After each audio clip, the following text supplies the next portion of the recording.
back to it. It's Maths Masterclass with Leo. Today we are doing functions and we are still doing composite functions. This is lesson 2 on composite functions. Right? So today we are doing questions, or we're treating questions on composite functions. Composite functions. Right? Right now, when it comes to composite function, remember what we said. A composite function or composition of two functions is a technique whereby we need to, when you have one function as the output, that output will be used as an input to another function, right? And we said in a composite function, we said if you were to compose these two functions, you would have, let's say with respect to f, this will give you, right? This will be your composition. Now, when you start G, it will be like this. This will be, right? But note f of G of x cannot be G of f of x, right?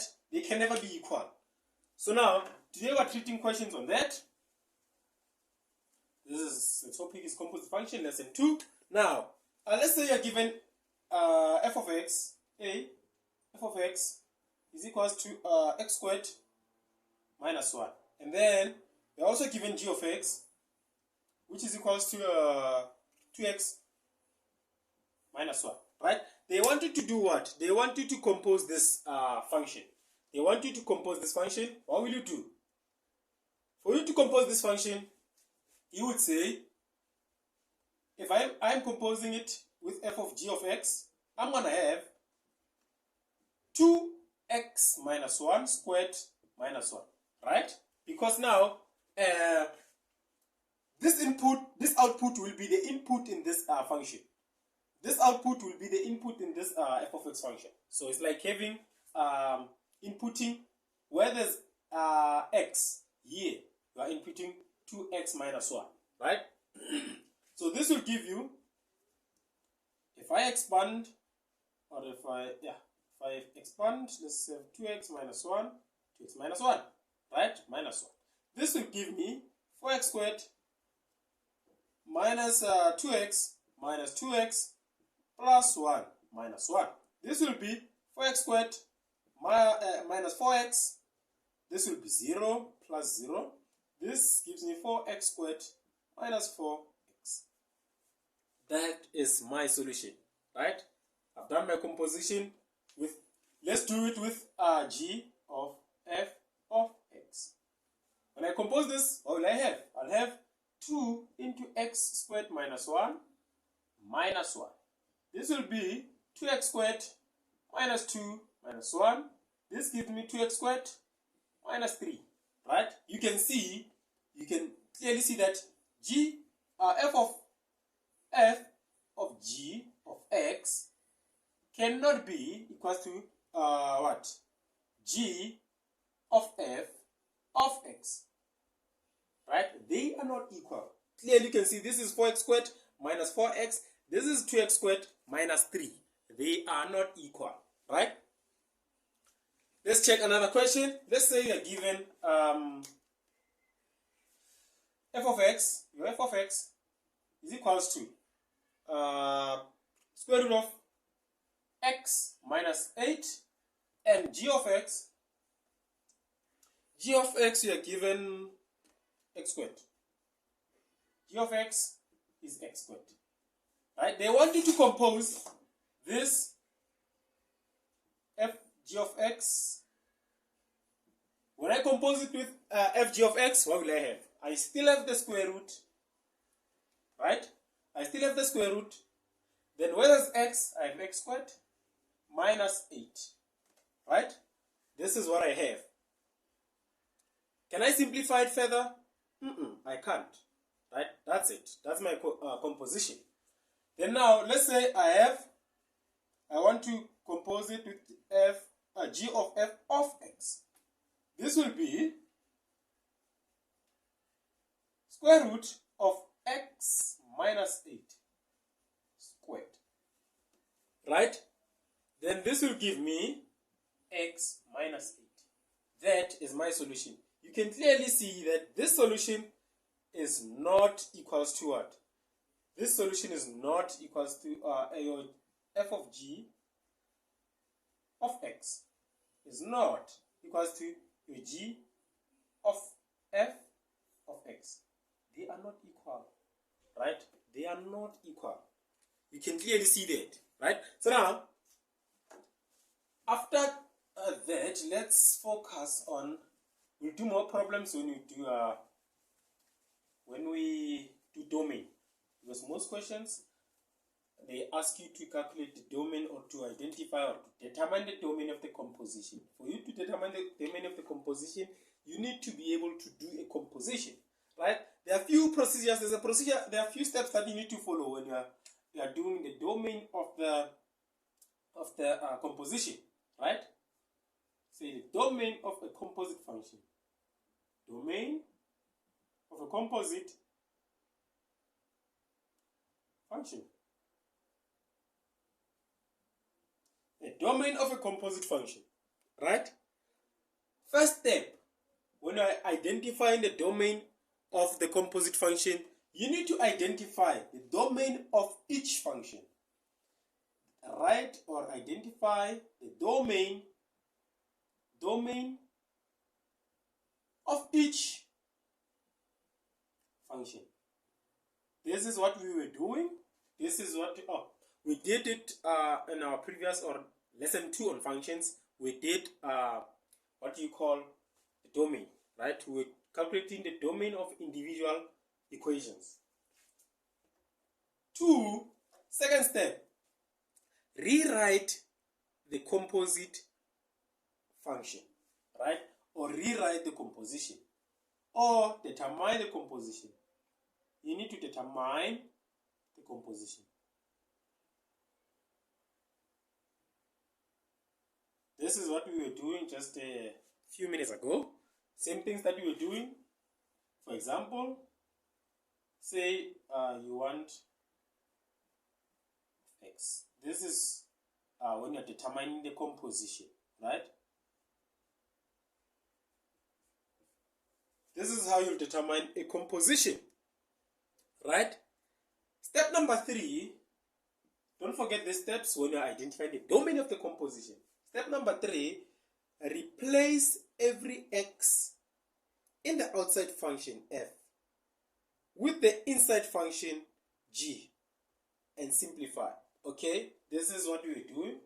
This is basically part of this. This is basically part of identifying the composition, right? Remember, if you want to identify the composition and you have f of x and g of x, say you want to identify the composition of this, you'll do what? You'll replace, where there's x, you'll replace with g of x, right? That's it. This is the same. These two steps are the same, right? But for the sake of writing, let me just write it. Replace every x value or every x in the outside function with the inside, with the outside function, in the outside function f with the inside function g, and simplify.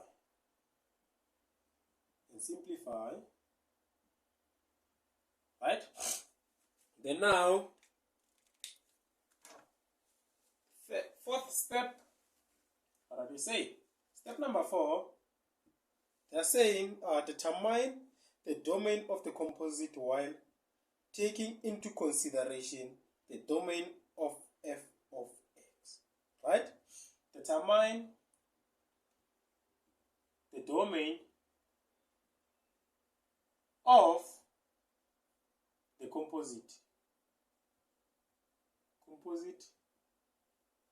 right, or the composition while taking into consideration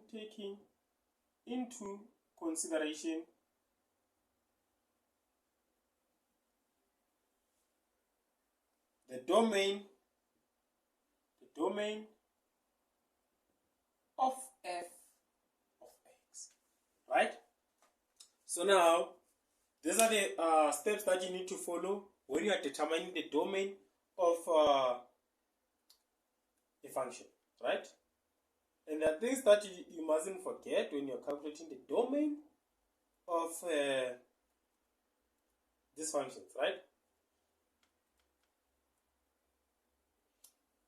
The domain of the composition will usually be smaller of the separate functions, right? The domain of the composite function will be smaller than the domain of the separate functions. We will see that when you do we treat questions.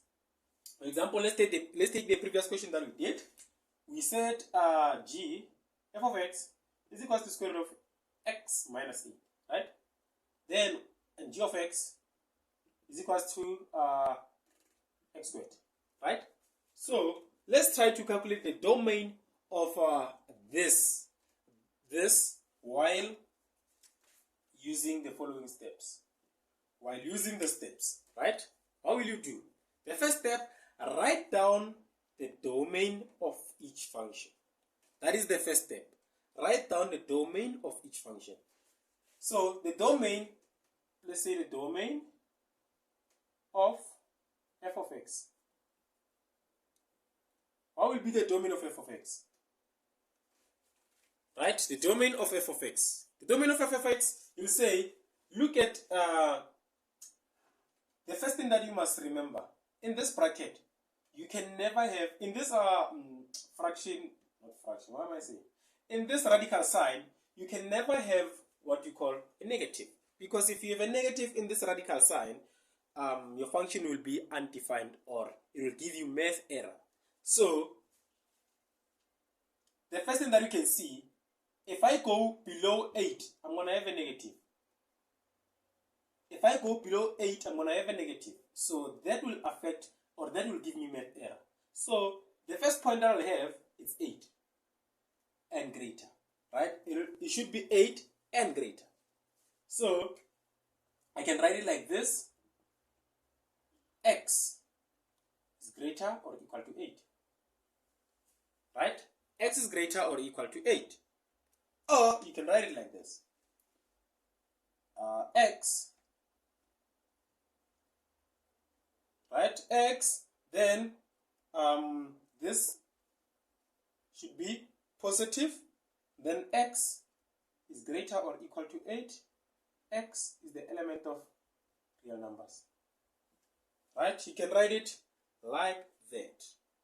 That is the domain of f of x. Now let's get the domain of g of x. Domain of g of x. Domain of g of x, if you look at this does not have restrictions. There are no restrictions for this. So the domain of this will be x. X is the element of real numbers. Because if I substitute any number there, I'm going to get a solution. Right? If I substitute any number there, I'm going to get a solution. Now, we're done with the first step. Let's come to step number 2. Step number 2, determine the composition of this. Let's say you are determining the composition of this only. We don't determine the composition of G. Let's just determine the composition of f of g of x. Right? Then you will do the next one. Yours will be try to do this one alone, and then we will try. But we already did. We already did this. Check the lesson number I think it's lesson 4. Is this. I'm going to upload a link below for this. Fine. Let's say you are determining this. So, I still have the radical sign, and then this will be x squared minus 8. Right? That is my composition. I cannot simplify it further. That is my composition. Right? But now, it's difficult for me to work with this. It's difficult for me to determine the the domain. But I can factorize this. I can say x minus square root of 8 x plus square root of 8. Right? So if I multiply this, it will bring me back there. Right? Because I can write this thing like this. I can say this is square root of x minus square root of 8. Then that's why I got this as x minus square root of 8 x plus square root of 8. Right? When I factorize it. When I factorize that, that's what I got. But another thing, here, I can never have my whole solution as negative. If I have my whole solution as negative, this will be math error. But if I have 0 here, this is valid. So my solution should be greater or equal to 0. That should be greater or equal to 0. If that is greater or equal to 0, then I'll have a solution that it's not math error, or that does not give me errors. Right? So I can solve this. Have x is equals to square root of 8. Right? Or x is equals to negative square root of 8. Right? And then I can say the bigger solution gets the original inequality sign, which is that. So I'm going to have x is greater or equal to square root of 8. X is less or equal to negative square root of 8. Right? Then now I can write this in a so let me erase. If I were to write this, I can see that this and this is it in between? No, but this is or, it's not and. So I can say x is greater equal to square root of 8. Right?